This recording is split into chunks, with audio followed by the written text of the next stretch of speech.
Gujarat focus ન્યૂઝમાં આપનું હાર્દિક સ્વાગત છે. હું હિરલ. આજના મુખ્ય સમાચાર.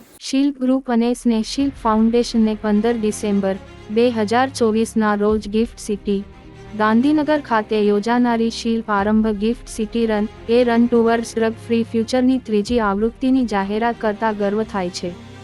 પાછલી બે આવૃત્તિઓની અવિશ્વસનીય સફળતા પછી આ વર્ષની ઇવેન્ટનો ઉદ્દેશ દેશભરના હજારો પાર્ટિસિપન્ટ્સને તંદુરસ્ત ડ્રગ મુક્ત ભારત માટેની મૂવમેન્ટમાં જોડાવા માટે પ્રેરિત કરીને એક નવો માપદંડ સ્થાપિત કરવાનો છે.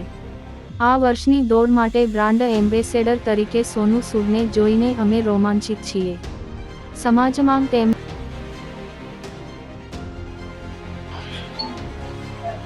नमस्कार, मैं Snehal Brahmbhatt, founder of Snehshil foundation.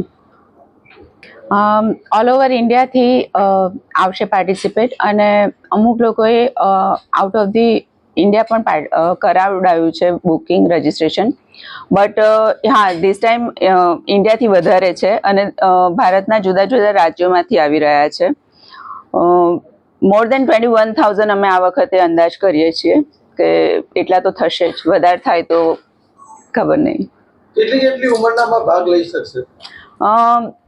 Criteria જે છે એ 8 વર્ષથી લઈ અને 60 વર્ષ સુધીના કોઈ પણ આમાં ભાગ લઈ શકે છે. ઉંમર વાઇઝ કોઈ રનિંગની કે કોઈ કિલોમીટરમાં કોઈ એવો તમારા તરફથી કે કોઈ રનિંગમાં રાખવામાં આવી છે? ફિટનેસનો ક્રાઇટેરિયા હોય છે, પણ લગભગ અમે 21 કિલોમીટરમાં અમે 50થી ઉપરનાને અલાઉડ નથી કરતા unless and until A fit હોય, સર્ટિફિકેટ્સ આપે તો. મેડમ, ખાસ ઉદ્દેશ શું છે આ રનનો? ડ્રગ ફ્રી ફ્યુચર તરફ જવાની દોડ જે અમારા મતલબ નામમાં જ છે, running for drug free future. અને ખાલી એટલું જ નથી કે ડ્રગ ફ્રી કરવું, પણ કેવી રીતે ખાલી કહી દેવાથી યુથ ડ્રગ ફ્રી નથી થઈ જવાનું.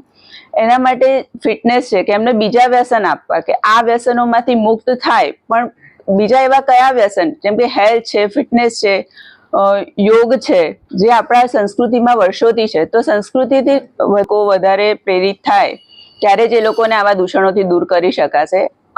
માટે જ અમે એનું આખું ટેકનિકલ અમારા સૂરીજી છે એ કરતા હોય છે, કારણ કે એમને જ મરજીથી અમે લોકો પ્રાઇઝ વધારી પણ દઈએ છીએ અને એ કેટેગરી વાઇઝ જ ડિસ્ટ્રીબ્યુશન થતું હોય છે. તો વધારે ડિટેલમાં તમને એ જ આપી શકશે. कमांडर धर्मेंद्र शर्मा हूँ. मैं एक रिटायर्ड एयरफोर्स अफसर हूँ. 2015 में मैं रिटायर हुआ और मैंने अपनी एक organisation a responsible citizen foundation start की. मेन पर्पस इस मैराथन को ज्वाइन करने का और इसमें रहने का ये है कि हम लोगों के बीच में सेग्रीगेशन, वेस्ट सेग्रीगेशन का जो महत्वपूर्ण विचार है वो प्रस्तुत करें और लोगों को प्रेरित करें कि वो अपने वेस्ट को सेग्रीगेट करें और जो भी रिसाइक्लेबल वेस्ट है उसको रिसाइकलिंग करें और पिराना जैसा पहाड़ बनने से रोकें, जो कि आज के टाइम में हर शहर में बन रहा है.